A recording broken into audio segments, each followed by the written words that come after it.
Assalamualaikum warahmatullahi wabarakatuh. Perkenalkan, nama saya Bantas Prasipta Yoga Pratama, NIM 19060464075, kelas 2019B, jurusan Pendidikan Olahraga, Fakultas Ilmu Olahraga, Universitas Negeri Surabaya. Baik, di sini saya akan sedikit menjelaskan tentang yang pertama, yaitu sejarah kepramukaan internasional maupun nasional. Yang kedua yaitu karakter-karakter yang terdapat dalam kepramukaan. Yang ketiga yaitu cara pengaplikasian di kehidupan sehari-hari dalam segi kepramukaan. Terima kasih. Sejarah kepramukaan internasional. Pada awal tahun 1908, Baden-Powell menulis pengalaman untuk acara latihan kepramukaan yang dirintisnya. Kumpulan tulisan ini dibuat dalam buku yang berjudul Scouting for Boys. Buku ini sempat tersebar di Inggris dan negara lainnya, yang kemudian berdiri organisasi kepramukaan yang semula hanya untuk laki-laki dengan nama Boy Scout. Lalu pada tahun 1912, atas bantuan adik perempuan beliau yang bernama Agnes mendirikan organisasi kepramukaan untuk wanita dengan nama Girl Scouts yang kemudian diteruskan oleh istri beliau. Pada tahun 1916, berdiri kelompok pramuka usia siaga dengan nama Corps atau Anak Serigala dengan buku The Jungle Book karangan Rudyard Kipling sebagai pedoman kegiatannya. Buku ini bercerita tentang Mowgli, si anak rimba yang dipelihara di hutan oleh induk serigala.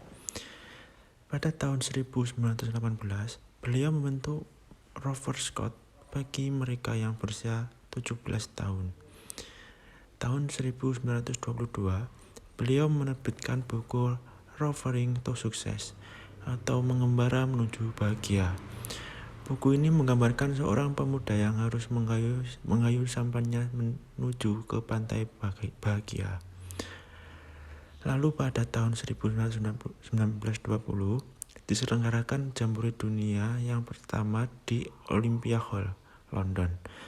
Beliau mengundang pramuka dari 27 negara. Pada saat itu Baden-Powell dianggap sebagai bapak pandu sedunia atau Chief Scout the World. Pada tahun 1914, beliau menulis petunjuk untuk kursus pembina pramuka dan baru dapat terlaksana pada tahun 1919 dari sahabatnya yang bernama W.F. Du Bois McLaren. Beliau mendapat sebidang tanah di Changford yang kemudian digunakan sebagai tempat pendidikan pembina pramuka dengan nama Gilwell Park. Tahun 1920 dibentuk Dewa Internasional dengan 9 orang anggota dan biro sekretariatnya di London, Inggris. Dan tahun 1958, Biro Kepramukaan Sedunia dipindahkan dari London ke Ottawa, Kanada. Tanggal 1 Mei 1968, Biro Kepramukaan Dunia dipindahkan lagi ke Geneva, Swiss. Sejak tahun 1920 sampai 19, Kepala Biro Kepramukaan Dunia dipegang berturut-turut oleh Albert Martin dari Inggris, Colonel J.S. Neilson dari Inggris, Majen D.C. Spry dari Kanada yang pada tahun 1965 diganti oleh R.T. Lown, dan pada tanggal 1 Mei 1968 diganti lagi oleh Dr. Lazio Nagy sebagai sekjen. Biro Kepramukaan Sedunia Putra mempunyai 5 kantor kawasan, yaitu Costa Rica, Mesir, Filipina, Swiss, dan Nigeria. Sedangkan Biro Kepramukaan Sedunia Putri bermarkas di London dengan 5 kantor kawasan di Eropa, Asia Pasifik, Arab, Afrika, dan Amerika Latin. Sejarah kepramukaan nasional. Scouting yang dikenal di Indonesia dikenal dengan istilah kepramukaan yang dikembangkan oleh Lord Baden-Powell sebagai cara membina komoda di Inggris yang terlibat dalam kekerasan dan tindak kejahatan. Beliau menerapkan scouting secara intensif kepada 21 orang pemuda dengan berkemah di Pulau Bronsia selama 8 hari pada tahun 1907.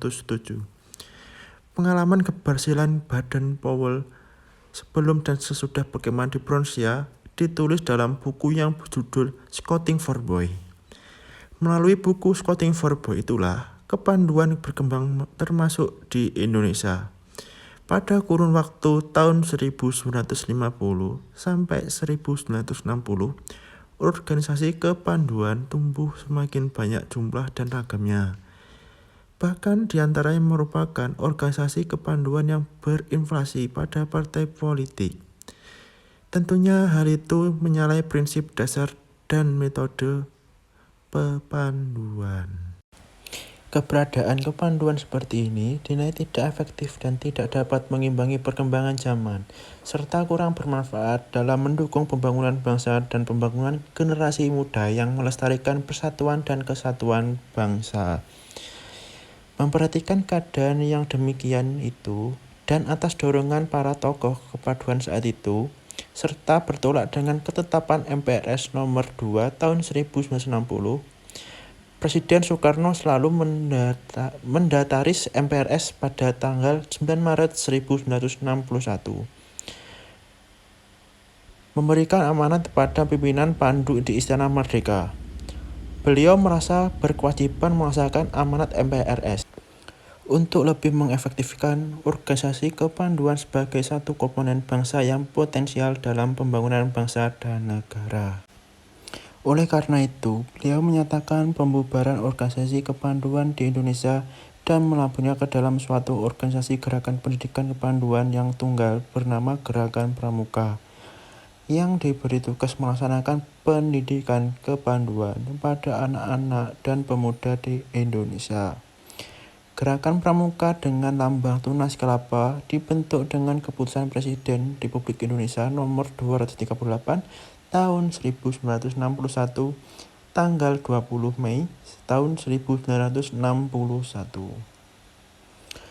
Meskipun Gerakan Pramuka keberadaan ditetapkan dengan keputusan Presiden Republik Indonesia nomor 238 tahun 1961, namun secara resmi Gerakan Pramuka diperkenalkan kepada khalayak pada tanggal 14 Agustus tahun 1961. Sesaat setelah Presiden Republik Indonesia menganugerahkan Panji Gerakan Pramuka dengan keputusan Presiden Republik Indonesia nomor 448 tahun 1961. Sejak itulah, maka tanggal 14 Agustus dijadikan sebagai hari ulang tahun Gerakan Pramuka. Nilai karakter dalam kepramukaan. Yang pertama yaitu tujuan pendidikan kepramukaan adalah membentuk watak, kepribadian, dan akhlak mulia kaum muda. Tujuan pendidikan ini sama dengan tujuan pendidikan karakter. Yang kedua yaitu materi pendidikan kepramukaan adalah nilai-nilai seperti tercantum di dalam Trisatya dan Dasa Dharma. Materi pendidikan ini juga sama dengan nilai-nilai yang ingin dicapai oleh pendidikan karakter. Yang ketiga, metode pendidikan kepramukaan adalah belajar interaksi dan progresif. Metode pendidikan ini juga sama dengan metode pendidikan karakter.